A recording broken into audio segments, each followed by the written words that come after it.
Okay, dito po tayo sa ating Bible. Magandang tanghali po muli sa inyong lahat. Amen.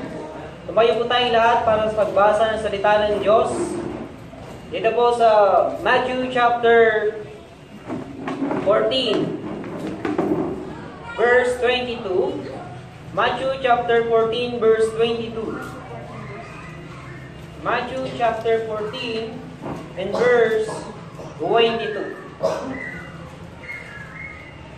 Ganito po ang sabi ng ating Bible. Salitan po nating babasahin ito. Ako sa verse 22, kayo po sa verse 23 hanggang umabot po tayo ng 33. Sabay-sabay po tayo sa last verse. Verse 22, the Bible says, "And straightway Jesus constrained his disciples to get into a ship and to get before him unto the other side, while he sent the multitudes away." Verse 23, kayo po. And when he had sent the multitudes away, he went up into the mountain apart to pray. And when the evening was come, he was there alone. But the ship was now in the midst of the sea, tossed with waves, for the wind was contrary.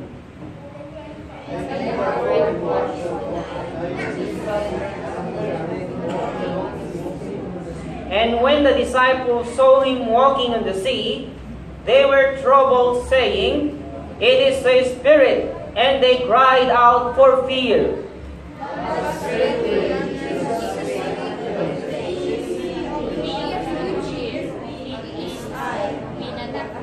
And Peter answered him and said, "Lord, if it be thou, bid me come unto thee on the water."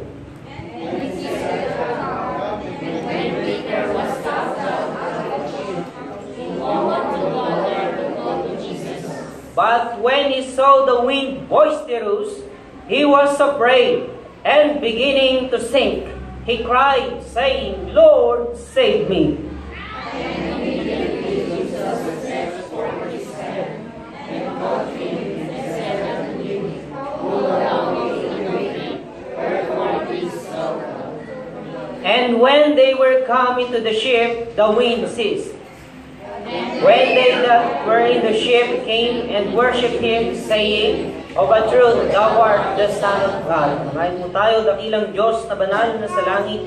Ikaw pong siyang patuloy namin itinataas, pinupuri Ama. Kaya lamang po ang siyang madakila sa aming kalagitnaan at wala na pong iba, Panginoon. Hayaan niyo nga po, Diyos ko, na ang mensaheng ito ay magsilbing kalakasan namin sa espiritual. Magsilbi ito, Panginoon, na kami ay madagdagan ng aming pong pananalig, pananampalataya sa iyo. Upang sa ganun, Panginoon, ay maging kalakasan namin ito sa aming pong pakikipagbakay spiritual sa mundong ito. In Jesus' name, Amen. You may now take your seat. At salamat po sa Panginoon. Ngayong umaga, mga kapatid, na ako po ay muling binigyan ng pagkakataon na tumayo dito sa harapan po ng inyong pong pulpito, ng ating church, upang mangaral po ng kanyang salita. Nakalive po ba tayo, Brother Nino? Sa mga kapatiran po na nasa ibang bansa na nakikinig po ngayong umaga, magandang umaga po sa inyo dyan, kung gabi po ba doon? Anytime. Ay, anytime. Binabati ko po namin ka ng Happy Sunday. Yan. Tayo po ay nagsasamba sa Panginoon. Amen? Sa Portugal, sa Singapore, sa Hong Kong. Good morning po sa inyong lahat. Kayo po ay patuloy na nananalangin dito sa lugar po ng San Mateo, Philippines. Pinapanalangin po namin kayo dyan na sana'y lumago ang inyong pananampalataya at pagpatuloy po tayo sa Panginoon. At makibahagi po tayo sa gawain ng Diyos sa lugar po na ito, sa iba't ibang panig ng bansa, ng mundo. Amen? So, ngayong umagang ito, mga kapatid, makita po natin dito sa passage ng Scripture, ng Bible, salita ng Diyos, yung pagkakataong ang Panginoong Hesus at ang kanyang mga disipulo ay nasa gitna po ng karagatan. ayon po dito sa passage na ito, inutusan po sila ng Panginoong Hesus na pumalaot. At ang Panginoong Hesus ay naiwan. Wakyat po sa bundok at siya po ay nanalangin po doon. Sa kalagitnaan po ng kanila pong paglalakbay sa dagat, nakasalubong po nila ang malakas na hangin. At tinampas-ampas po ng hangin ang kanila pong bangka at sila po ay natakot sa lakas po ng hangin. At nung ang Panginoong Hesus ay pumunta po sa kanila at naglakad po siya sa tubig, nakita po siya ni Pedro, kita po sila ng mga disipulo, kita siya, ang Panginoong Jesucristo, natakot po sila. At ang sabi ng Panginoong Hesus, huwag kayong matakot. Ako to. Kung ikaw yan, Panginoon, hayaan mo nakapunta ko dyan. Sabi po ni Pedro, sabi ng Panginoong Hesus, at si Pedro nga po, ay bumaba mula sa bangka at naglakad po siya sa tubig. At siya nga po ay nag-step, umakbang, pababa ng bangka, at siya po ay nakalakad sa tubig. At nung makita po niya yung malakas na ampas ng tubig, natakot po siya. At unti-unti po siya lumulubog. So, sabi ng Panginoong Jesucristo, napakaliit ng iyong pananampalataya. Sabi ni Pedro, Panginoon, iligtas mo ako, tulungan mo ako. Inabot ng Panginoon yung kanyang kamay. At tinawag si Pedro sa tubig. Yun po ang kwento ng passage nito. Ngayon, gusto kong pamagatan ng ating pong mensahe ngayong araw na ito, keeping your eyes on the Lord. Amen? Keeping your eyes on the Lord. I can say it will never rain if you follow Jesus. But I can say that if you keep your eyes on Him, He will cover you when the storms hit. Amen? Ang Panginoon, hindi dahil naniniwala ka, nananampalataya ka na sa Panginoon na hindi na darating ang unos ng buhay. Pero masasabi ko sa araw na ito, na kapag ang mata mo, ang sentro ng iyong focus, ay ang Panginoong Jesucristo, dumating man ang bagyo na yan, God will cover you with His amazing power. Amen? Amen. For the first point, when you keep your eyes on Jesus, on the Lord, number 1, you will not sink. In verse 29, when you keep your eyes on the Lord, first point, you will not sink. Ano sabi ng verse 29? And he said, come. And when Peter was come down out of the ship, he walked on the water to go to Jesus. Tinignan niya ang Panginoon. Sabi ng Panginoon, halika. Tumingin siya sa Panginoon. At nung nakatingin siya sa Panginoon, hindi siya lumulubog. Amen? Pero tumingin siya sa malakas na hampas ng tubig, lumubog siya. When you keep your eyes on the Lord Jesus Christ, number 1, you will not sink. Hindi po tayo lulubog. Saan? Hindi po tayo lulubog. You will keep the faith. Atin pong mapapangalagaan yung pananampalataya na nasa tinanggap po natin mula sa Panginoon. Amen? Sabi nga po ng Bible, in 2 Timothy chapter 4 verse 7, sabi ni Apostle Paul, letter A, keep the faith. I have fought a good fight. I have finished my course. I have kept the faith. Nakipaglaban ako ng magandang pakikipagbaka. Okay? I have finished my course. Natapos ko ang aking tahakin sa buhay. I have kept the faith. Talagang hindi po binitawan, pinabayaan ni Apostle Paul yung pananampalataya na tinanggap niya sa Panginoon. Kundi ito po ay kanyang iningatan, patuloy na inawakan, at doon po siya tumayo sa pananampalataya na yon. Amen? Masasabi kaya natin yon pagdating ng panahon, I have kept the faith. I finished my course. I have fought a good fight. Nakipagbaka ako, naglingkod ako ng magandang paglilingkod sa Panginoon. Kahit mamatay na ako ngayon, okay lang. Nasulit ko na maglingkod sa Panginoon. Amen? Looking unto Jesus, the author and the finisher of our faith. Hebrews 12, verse 2. So, tinuturuan po tayo ng Biblia, mga kapatid, na tayo po'y dapat lamang tumingin sa Panginoon, which is the author, the finisher of our faith. And 1 Peter chapter 1, verse 7, ang pananampalataya po, mga kapatid, na tinanggap natin mula sa Panginoon ay nasusubok. Okay? 1 Peter chapter 1, verse 7, that trial of your faith is more precious than gold. Sabi po ng Peter. The trial of your faith is more precious than gold. Yung pananampalataya pala na tinanggap natin sa Panginoon ay nasusubok kung ito nga ay tunay. Mas mahalaga pala, mga kapatid, yung pananampalataya na tinanggap natin kaysa sa ginto ng mundong ito. Amen?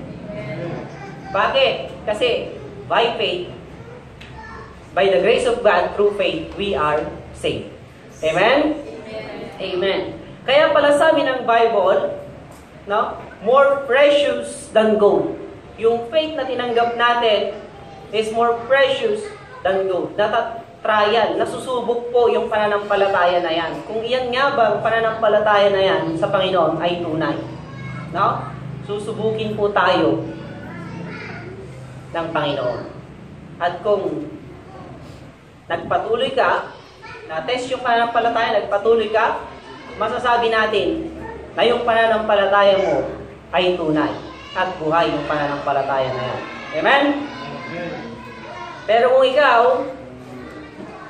nasubok yung pananampalataya mo, tumalikod ka na sa Panginoon, hindi po, marahil totoo yung pananampalataya na yan sa Panginoon. Pero kahit anong pagsubok, anong bagyo na dumaan sa buhay mo, susubukin yung pananampalataya mo sa Diyos, mananatili ka sa Panginoon kung tunay yung pananampalataya na yan. Amen? Letter B, you will not sink. Letter B, keep going forward. You will keep going forward. Kung ang paningin mo, no, nakatingin sa Panginoong Jesucristo, you will keep going forward. Magpapatuloy ka sa iyong buhay Kristiyano, sa iyong paglilingkod sa ating Panginoon. Amen? Sabi ng Hebrews chapter 12 and verse 1 and 2, let us run the race with patience. Let us run the race with patience. Yung lakbay nating mga mananampalataya, mga kapatid, ay salay habang naglalakbay tayo sa lakbayin ito, lakbayin ng mga Kristiyano, dapat with patience. Ako'y naniniwala na ang mga tunay na may pananampalataya sa Diyos, sila po'y magpapatuloy. Yung kanilang mga mata ay nakatingin sa Panginoong Jesucristo, sila po'y magpapatuloy anuman mangyari sa kanilang buhay. Ipaglalaban nila yung pananampalataya at yung kanilang paglilingkod sa Panginoon ay pagpapatuloy nila hanggang wakas. All who truly believe on the Lord will keep going forward, serving the Lord with gladness, with joy, with peace, and with humility. Amen? If you keep your eyes on the Lord, you will don't give up.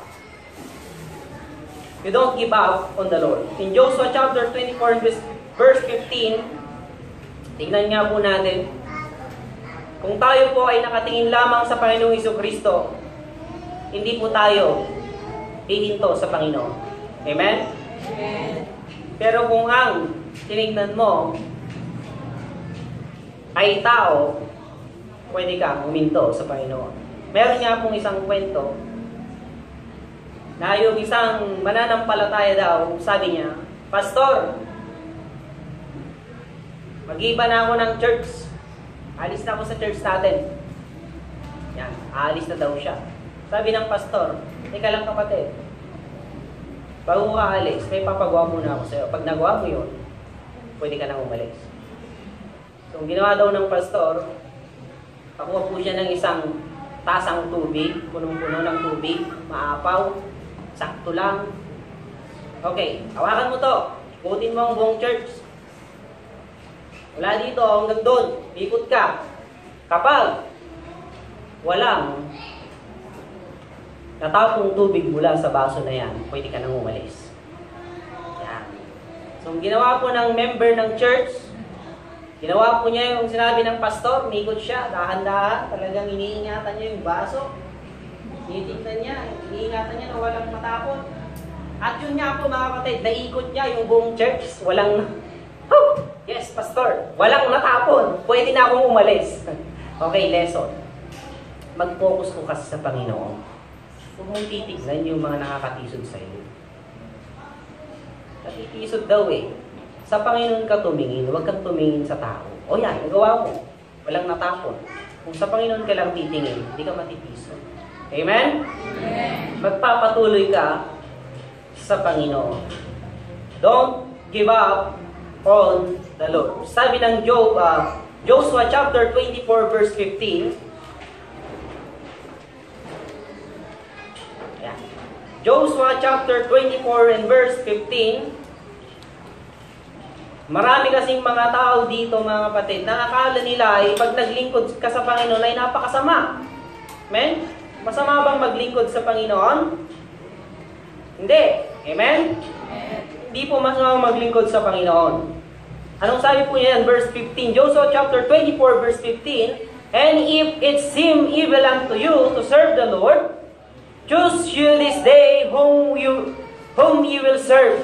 Whether the gods which your fathers served, that were on the other side of the flood, or the gods of the Amorites in whose land ye dwell. But as for me and my house, we will serve the Lord. Sabi po ni Joshua. But as for me and my house, we will serve the Lord. Kung ay nakakala ninyo na masama ang maglingkod sa Panginoon, mamili kayo ngayong araw na ito kung sino ang Diyos na paglilingkuran nyo. Pero ako at ang aking sambahayan, maglilingkod kami sa Panginoon. Ang tunay na tumitingin sa Panginoong Jesucristo, he will not give up on the Lord, on serving the Lord. Because serving the Lord is good. Amen? Amen? Because God is good all the time. Serving the Lord is good.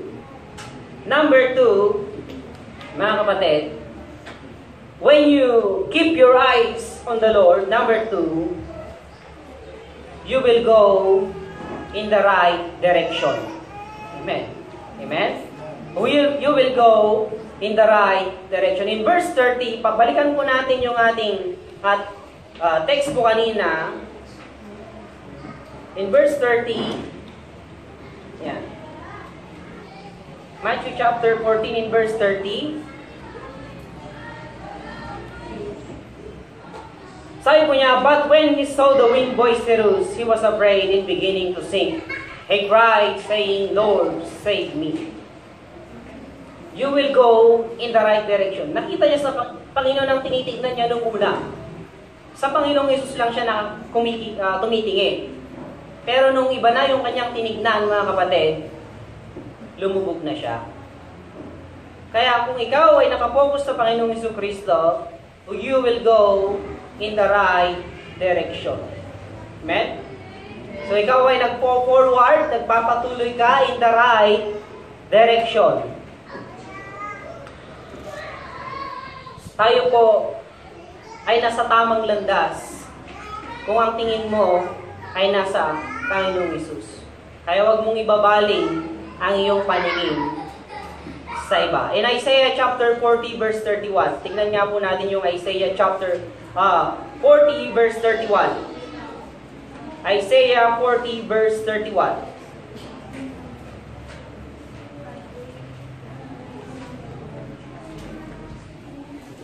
Yan.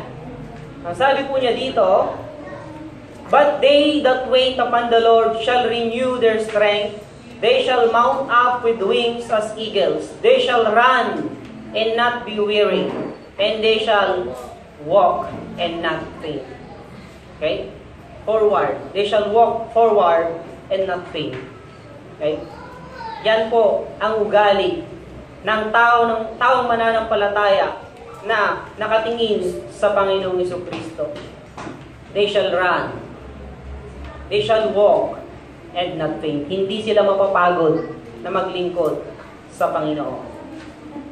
You will go in the right direction. Upward. Yan. Forward yon. Upward naman tayo sa langit, mga kapatid. We cannot always see where the road leads, but God promises there's something better up ahead. We just have to trust Him. Amen? Yeah. Ang sabi ng Panginoon, let not your heart be troubled.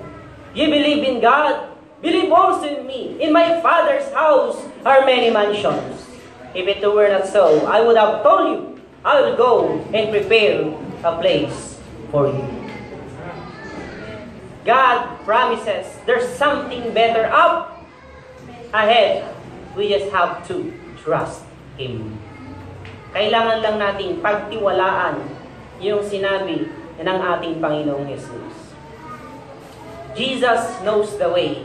Amen? Amen. Jesus knows the way because He is the way. Amen? Alam niyang daan kasi nga siya yung daan. Ang Panginoon ang daan. Okay, I am the way, the truth, and the life. No man cometh unto the Father but by me. Yung sabi po ng ating Panginoon Jesucristo. You will go in the right direction if you focus your eyes on the Lord.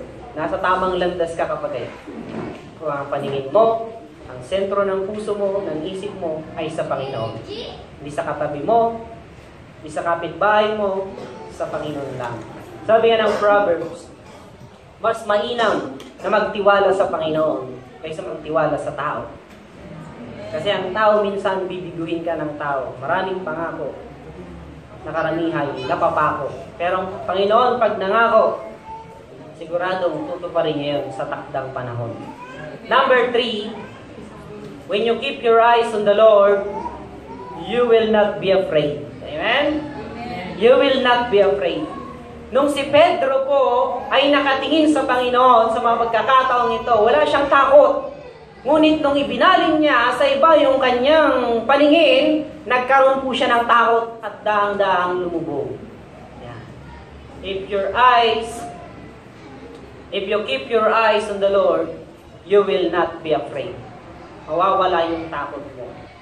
When the winds of this life blow storm, in Matthew chapter 11, verse 28 and 30, sabi ng Bible, come unto me, all ye that labor and are heavy laden, and I will give you rest. Give you rest. Take my yoke upon you, and learn of me, for I am meek and lowly in heart, and you shall find rest unto your souls. And you shall find rest unto your soul. Sabi ko kanina sa aking quote, if you look at the world, you will be distressed. Mababahala ka.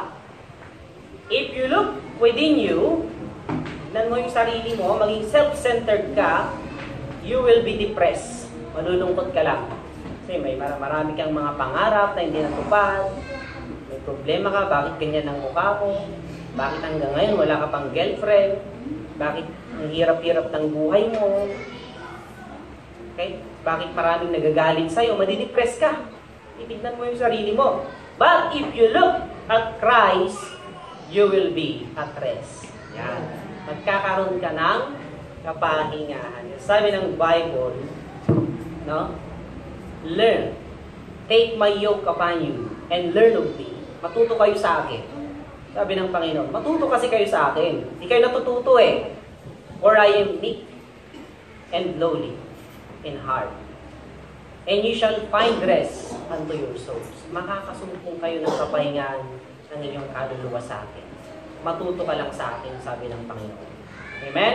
Kaya kailangan mo lang matuto sa Panginoon eh. Kailangan lang natin na matuto sa Panginoon. Magkakaroon tayo ng kapahingahan sa ating kaluluwa. Amen?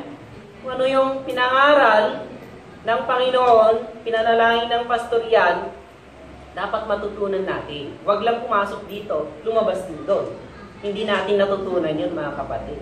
Sabi nga ng Panginoon, learn of me. Ang mga pastor na yan, pinadala ko sa inyo yan, para siyang mga laga sa kanyang mga kaluluwa. Kung ano yung magandang sinasabi nila na hindi naman kontra sa akin, pakinggan nyo at sundin nyo lang. Dahil yan ay makakabuti sa inyo. Learn of me, sabi ng Panginoong Jesus. No? For my yoke is easy and my burden is light, sabi ng Panginoon. No? And letter C, you will not be afraid when trials come. Hindi ka matatakot kung merong dumating na pagsubok sa iyong buhay. When trials come. James chapter 1 verse 2, my brethren, count it all joy when you fall into diverse temptation. Yung temptation po na sinasabi po dito is trials, mga kapatid. Kapag kayo makakaranas ng mga trials, o mga trials sa inyong buhay, count it all joy. Ibilang ninyo na kagalakan ito. Bakit kaya, mga kapatid? Ibilang daw natin na yung mga pagsubok sa buhay natin is joy. So kung may pagsubok ka, matuwa ka.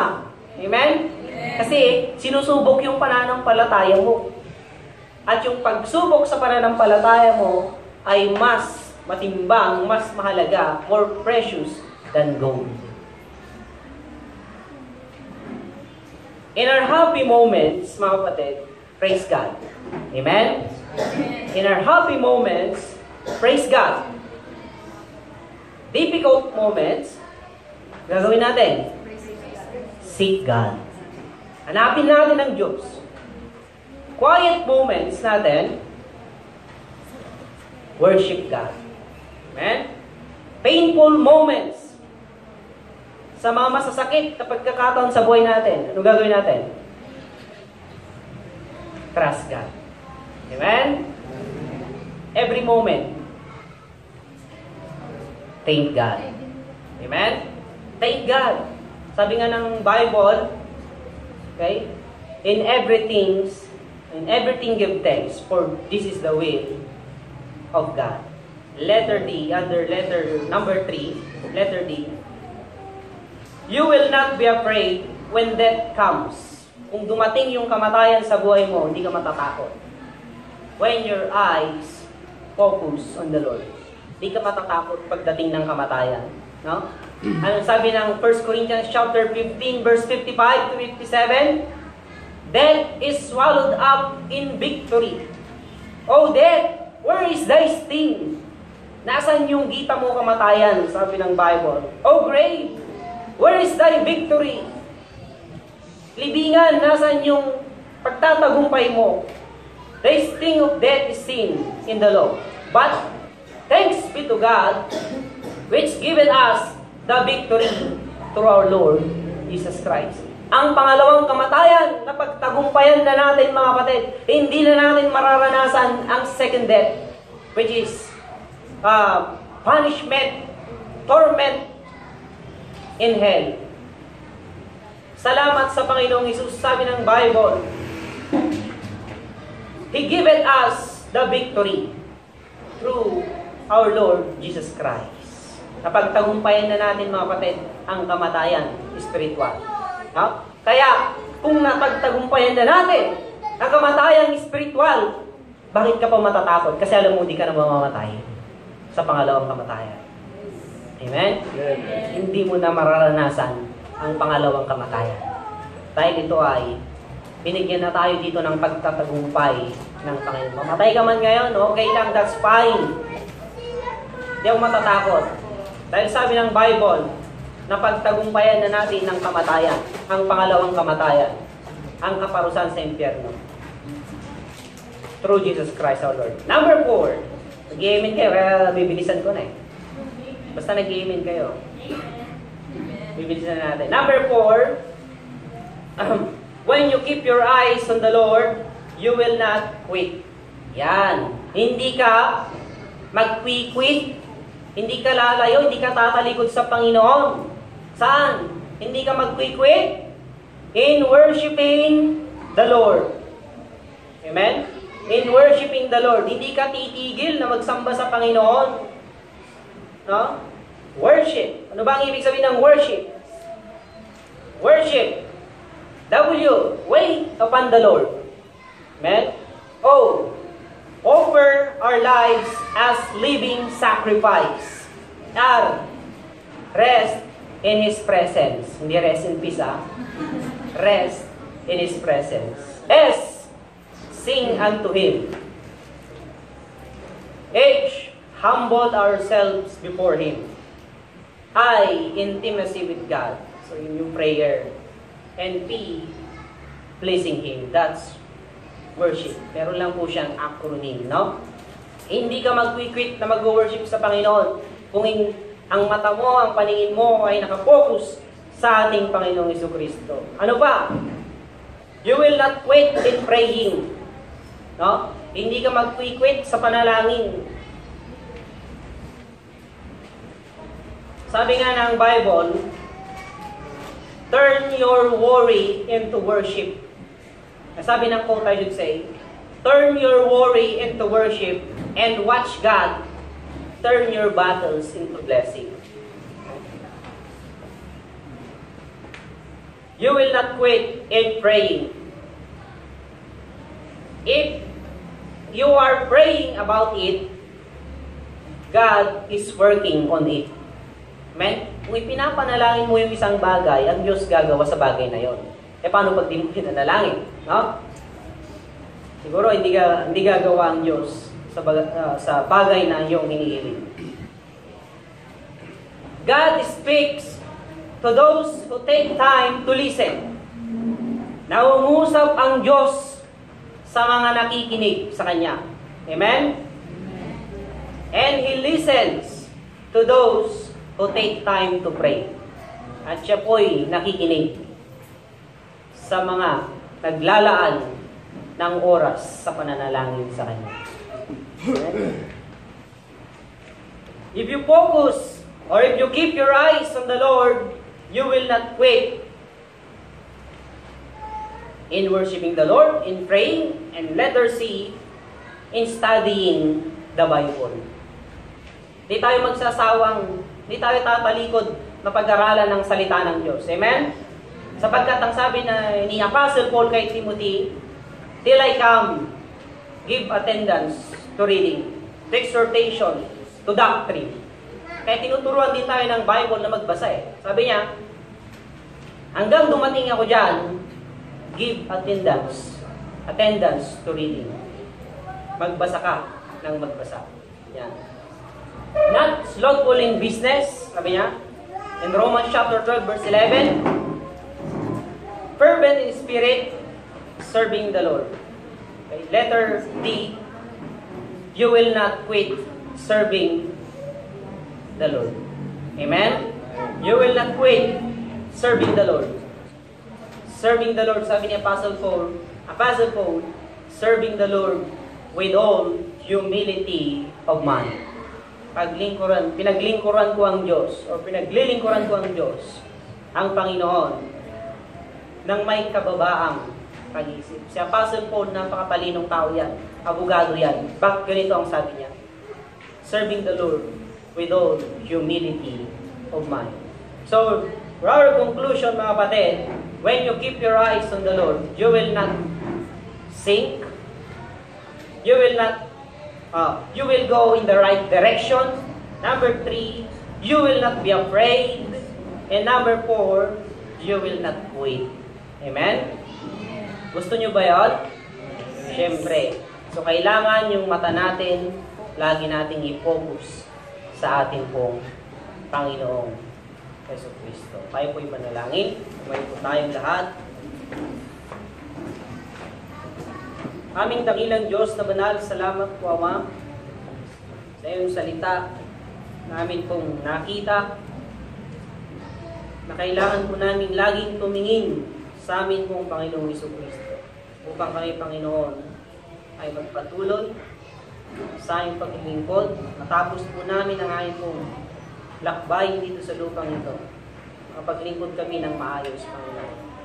Sa mga panahon, Panginoon, na nabaling ang aming mga mata sa ibang bagay, at kami tumalikod sa iyo, Panginoon, patawarin niyo kami. At ngayon naman, sana po itatak niyo sa aming puso, sa aming isip, na kami dapat nakatingin sa iyo, Panginoon. Ito lamang po ang aming dalangin sa ngalan ng Panginoon Jesus. Amen. Amen.